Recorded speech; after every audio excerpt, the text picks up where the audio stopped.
The scent of polished mahogany and expensive cologne hits me as I push open the heavy glass doors of Jonathan Industries headquarters 30 minutes early. The quarterly board meeting isn't scheduled until 9, but something in Dad's voice during our brief phone call yesterday left me uneasy. Just a routine discussion about budget allocations, he'd said. The tightness in his tone suggested otherwise. The executive floor stretches before me in hushed elegance, cream-colored carpet so thick it swallows my footsteps, walnut paneling that gleams under recessed lighting. Family portraits line the corridor, generations of Jonathan in formal poses, their stern expressions watching me pass. My simple charcoal pantsuit and low heels feel suddenly inadequate, a reminder of the gulf between my research-focused life and the corporate world my family inhabits. I slow my pace when I hear voices from the boardroom. The door stands slightly ajar, a sliver of light spilling into the hallway. Just sign here, William. Tech Core is ready to wire the funds as soon as we close. A voice I don't recognize, clipped and professional.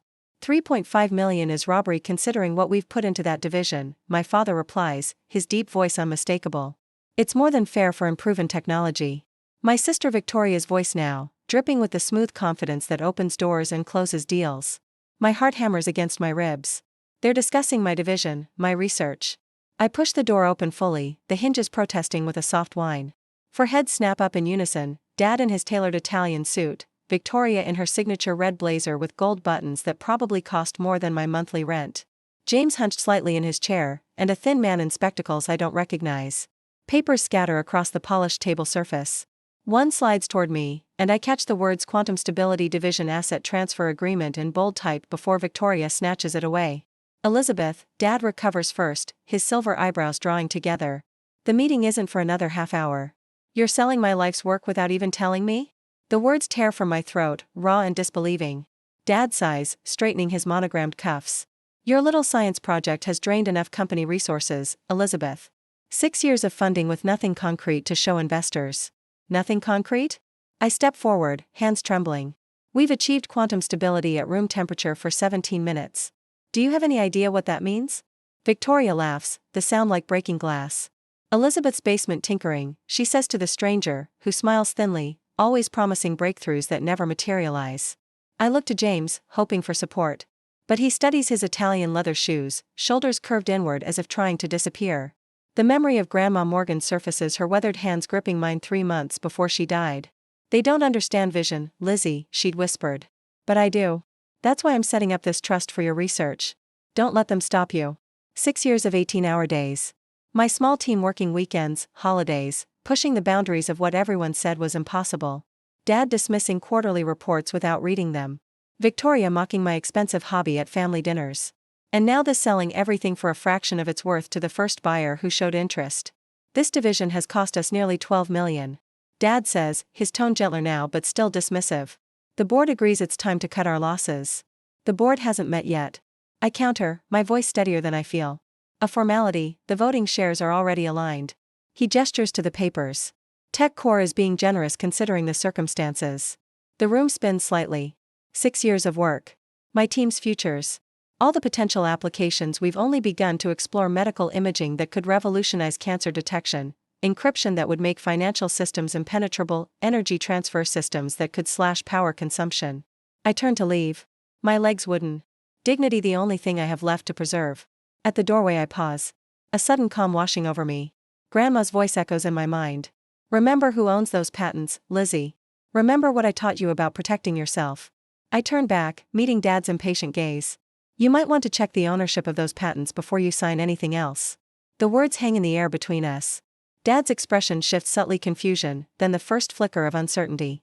Victoria's perfectly manicured hand freezes midair, the pen she's holding suspended above the signature line. James finally looks up, his eyes widening as understanding dawns. I walk out, closing the door behind me with a soft click that somehow sounds like thunder in the sudden silence. The revolution has begun. The next day, after getting more documents to defend my research, the morning sun slants through the blinds as I pace my living room, my fingers repeatedly dialing Margaret's number.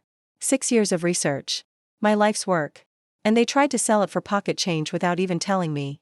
I'm outside, Margaret says when she finally answers, bringing reinforcements. I open my apartment door to find Margaret Wheaton standing there in a charcoal suit that makes my simple attire look shabby by comparison. Her Harvard Law diploma hangs in an office downtown with a view of the harbor.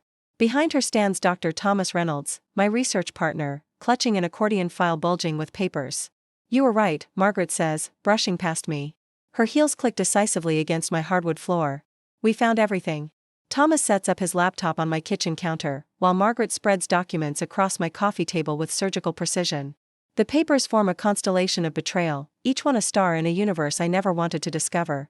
Your father has systematically blocked every funding request you've submitted for the past 3 years. Margaret taps a thick folder with a manicured nail. And that's not all. Thomas turns his laptop toward me. Look familiar? On screen is a PowerPoint presentation with Victoria's name prominently displayed. The slide shows quantum stability algorithms identical to those we developed 6 months ago. She's been stealing our research. My voice sounds hollow in my ears. How? Remember Jason from it? Thomas says. Victoria convinced him she needed administrative access to our servers for a security audit. She's been downloading our data for nearly a year. I sink onto my sofa, the room tilting slightly. She presented this as her own work? Won innovation awards for it. Thomas's normally gentle voice hardens. The quarterly bonuses she received for breakthrough thinking total more than our entire lab budget. Margaret hands me a folder labeled Morgan Industries internal correspondence. Inside are printouts of emails between Victoria and my father, spanning years. Don't worry about Elizabeth's funding requests, reads one from Dad. The board never sees them. I make sure of it. Another from Victoria. Had dinner with the tech core executives. They're very interested in quantum stability applications.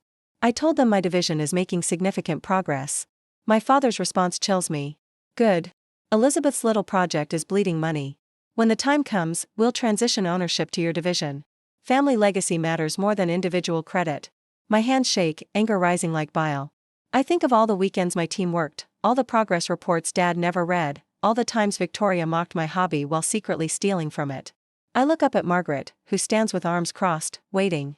We're going back there, I say, rising. Now. An hour later, we stride into Morgan Industries headquarters. The receptionist, recognizing me, buzzes us through without question. In the elevator, Margaret hands me a thick legal document. Your grandmother was smarter than all of them combined. She says, the patents are ironclad, registered in your name, funded through her trust. Your father can't touch them. The boardroom falls silent when I push open the door. Dad sits at the head of the table, Victoria beside him, looking smug in a perfectly tailored burgundy suit. James occupies his usual place, shoulders hunched, eyes downcast.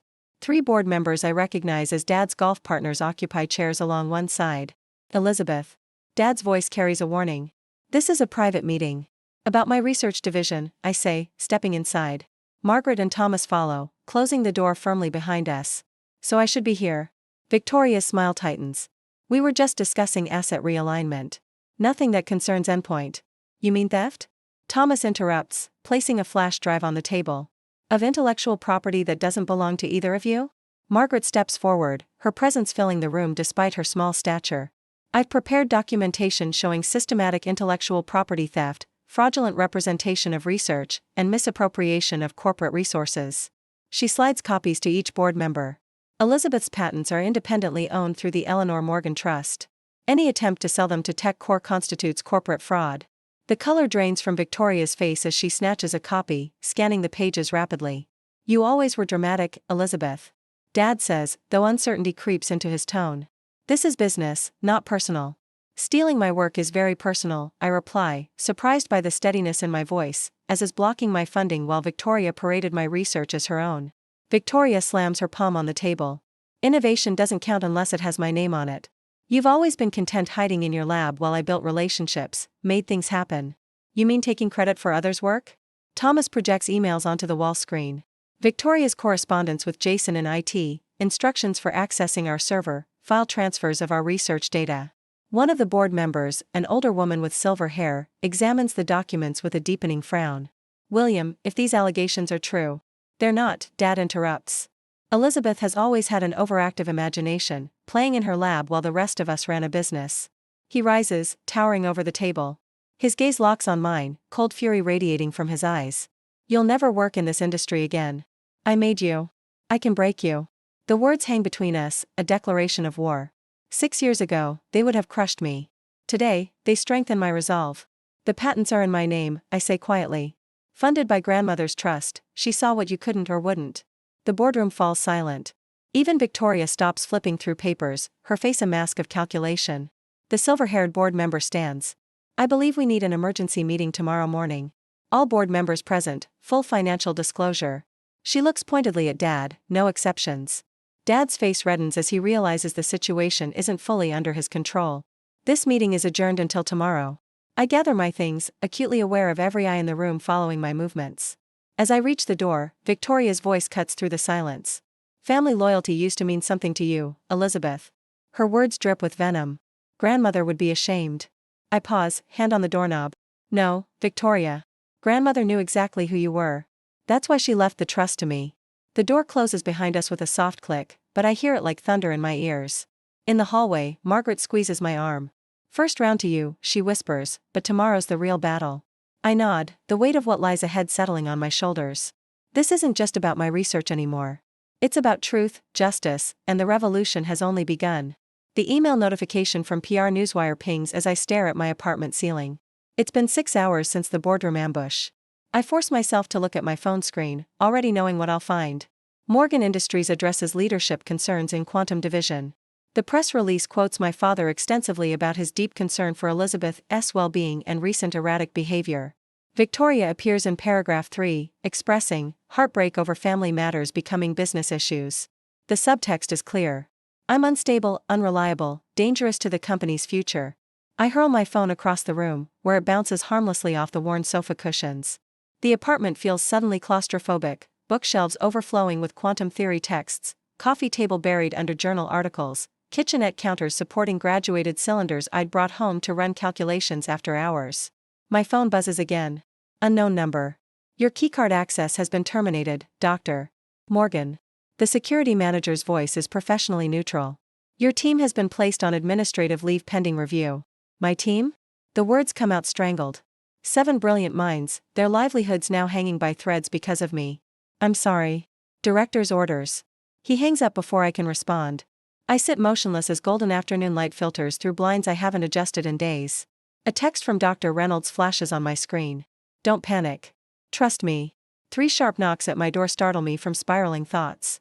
Through the peephole, I see 5 people huddled in my narrow hallway, arms laden with cardboard boxes.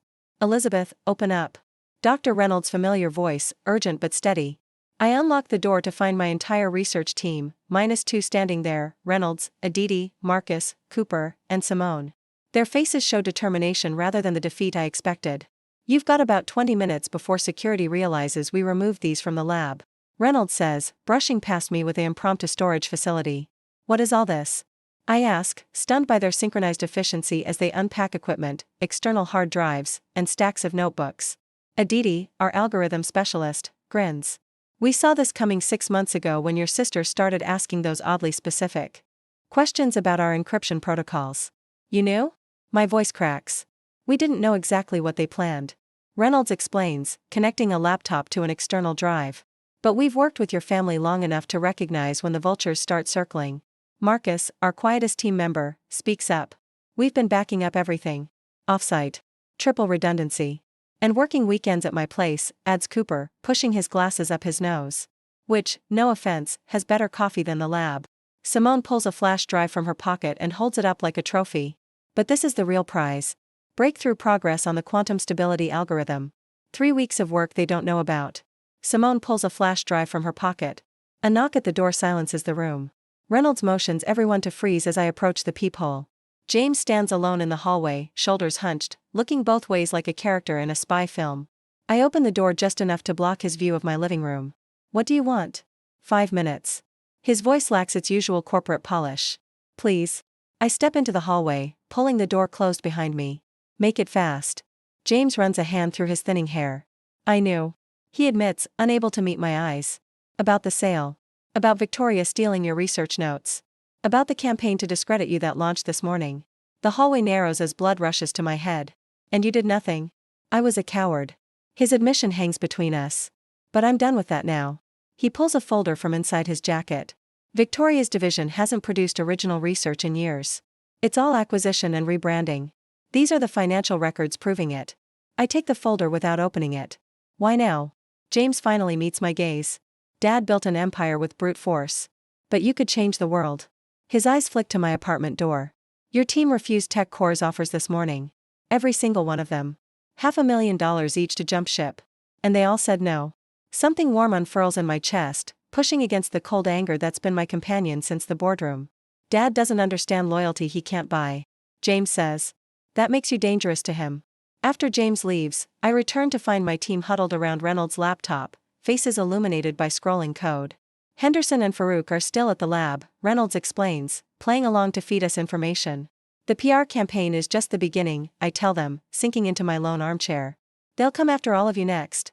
Your careers, your reputations. They already have, Simone says, sliding her phone across the coffee table.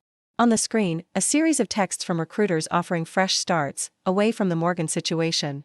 Cooper snorts. TechCore offered me a corner office and stock options.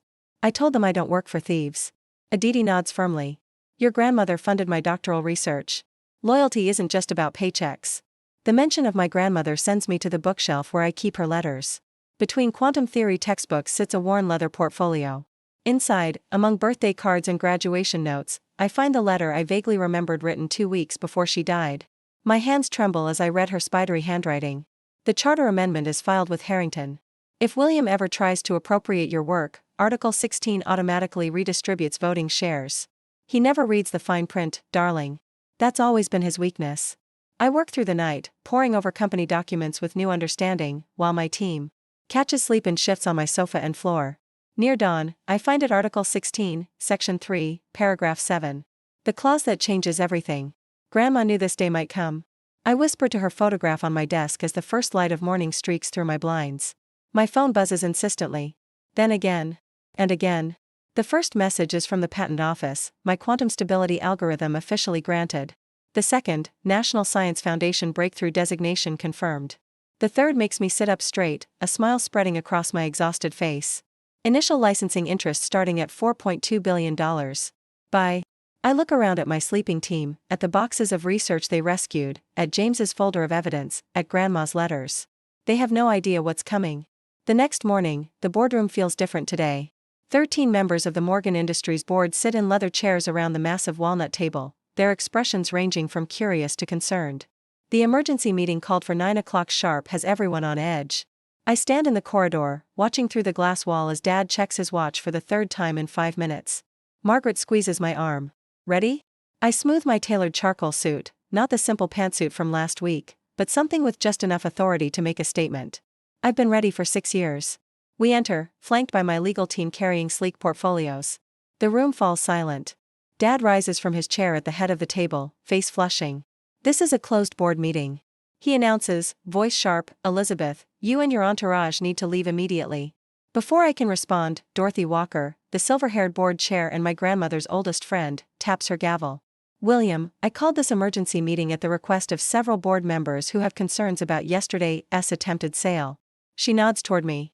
I believe we should hear what Dr. Morgan has to say. Dr. Morgan, the formal acknowledgement of my credentials sends Victoria's perfectly plucked eyebrows shooting upward. I take my position at the presentation screen while my team distributes leather-bound folders to each board member. The weight of 13 pairs of eyes bears down on me, but for once, I don't feel small. Thank you for? I begin. This is ridiculous, Victoria interrupts, standing abruptly. Her voice rises with each word. My sister is attempting to steal research funded by this company. She's been mentally unstable since our grandmother died, and now she's trying to sabotage a legitimate business deal. Dad nods, adding, I move to adjourn this meeting and handle this family matter privately. Second, calls out Vernon Pierce, Dad's golf partner, and reliable yes-man. I remain perfectly still, waiting. Dorothy glances at the folder before her, then shakes her head. Motion denied. Please continue, Dr. Morgan. Victoria slams her palm against the table. She has no right to. The patents for the quantum stability algorithm are registered in my name. I say, my voice steady, they were funded entirely by grandmother's independent trust. And reinforced by my grandmother before her death. Board members flip frantically to the tabbed section. In the event of attempted intellectual property appropriation, voting shares automatically shift to the person whose IP was threatened. I let my gaze rest on Dad.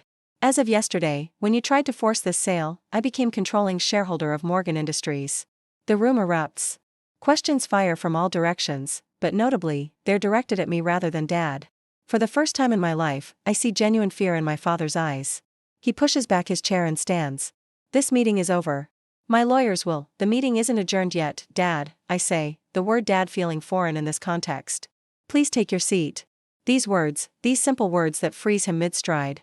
The boardroom falls silent as the power shift becomes palpable. For perhaps the first time in decades, William Morgan hesitates, then slowly lowers himself back into his chair. Dorothy taps her gavel gently. I believe the board has several questions for our new majority shareholder.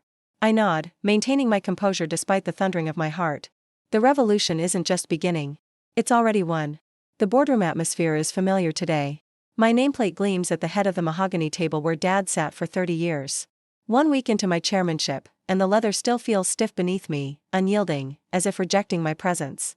Board members file in with cautious smiles. Their eyes dart between me and the empty seats where Victoria and Dad will soon sit.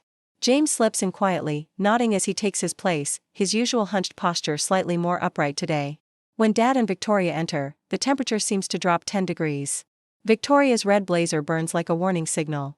Dad wears his power suit charcoal gray with subtle pinstripes that cost more than most people's monthly mortgage payments. Elizabeth. Dad's voice carries none of the deference the others showed. He sits without waiting for my invitation, Victoria following his lead. This meeting will now come to order, I announce, surprising myself with the steadiness in my voice. Before I can continue, Dad slides a folder across the table. A proposal for family reconciliation. For the good of the company. Victoria leans forward. The press would love hearing about a daughter's hostile takeover. Think of the headlines: family betrayal at Morgan Industries. Stock prices won't hold if this gets ugly. Their lawyer, a jolly man named Richard Walters, produces a document with practice deficiency.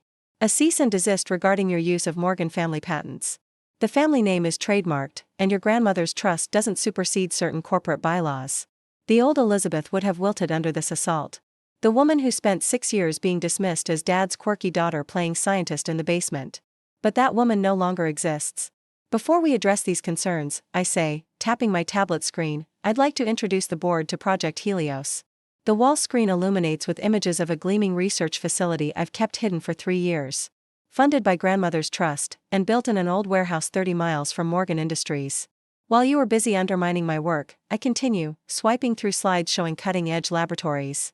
My team achieved quantum supremacy that maintains stability for 78 minutes. We've applied this technology to protein folding algorithms that have already identified 3 potential cancer treatments. Dad's face remains impassive, but a muscle twitches in his jaw. Additionally, our carbon capture technology has attracted significant attention. I pause, letting the tension build. The government has awarded us contracts totaling $7 billion. Victoria's pen clatters to the table.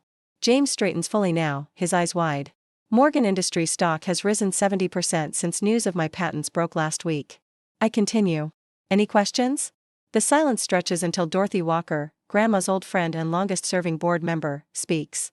I believe we'd all like to hear more about these developments, Elizabeth. I nod to Margaret, who distributes tablets to each board member. These contain the results of a forensic audit of the Innovation Division for the past 5 years. Victoria's face drains of color as she scrolls through the document.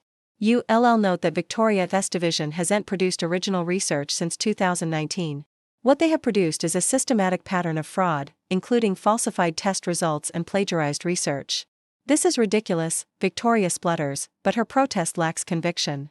Page 12 details Dad's negotiations with Meridian Global to sell controlling interest in Morgan Industries to foreign investors without board approval. Dad slams his hand on the table. You've overstepped, Elizabeth. The final page, I continue as if he hadn't spoken, shows comparative financial growth across divisions. My research area is the only consistently profitable sector, despite having the smallest budget allocation.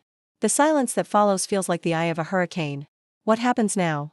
Asks Harold Stevens, Dad's golfing buddy and longtime ally. I straighten my simple blazer. William Morgan will transition to Chairman Emeritus, a ceremonial role with no operational authority. Dad stands, his face flushed. You can't do this. You taught me business isn't personal, Dad. Consider this a lesson in your own philosophy. I nod to security waiting by the door. Victoria's employment is terminated, effective immediately. Criminal charges regarding the fraudulent research are pending. Victoria jumps to her feet, knocking her chair backward. You think you can destroy me? I'll burn this company to the ground before I let you in. As security escorts her out, her threats echo down the hallway. You're destroying the Morgan legacy. You'll regret this. I turn to James. The CFO position remains yours, with a 6-month probationary period under oversight from an independent committee. Relief washes over his face. Thank you, Elizabeth. I won't let you down. Dorothy Walker will serve as interim COO during our transition period. I continue. All in favor of approving this restructuring plan? One by one, hands rise. Even Harold Stevens, after a moment's hesitation, raises his. Dad remains standing, his hand firmly at his side, but it doesn't matter. The vote is unanimous without him. As the meeting adjourns, Margaret touches my arm. A reporter from the Financial Times is waiting for a statement. In the atrium, camera lights flash as I approach the podium. The journalist from the Times steps forward. Dr. Jothan, what happens to Morgan Industries now? The question hangs in the air as I consider the weight of legacy, the responsibility of power, and the future stretching before me. The company that bears my name but never valued my vision. The family that shares my blood but rarely my values. Dad watches from the boardroom doorway, his expression unreadable. For the first time in my life, I don't search his face for approval. The scent of fresh paint and lemon polish greets me as I guide a cluster of eager young scientists through the glass-walled corridors of what was once Morgan Industries' fortress-like headquarters. 6 months have transformed the space completely.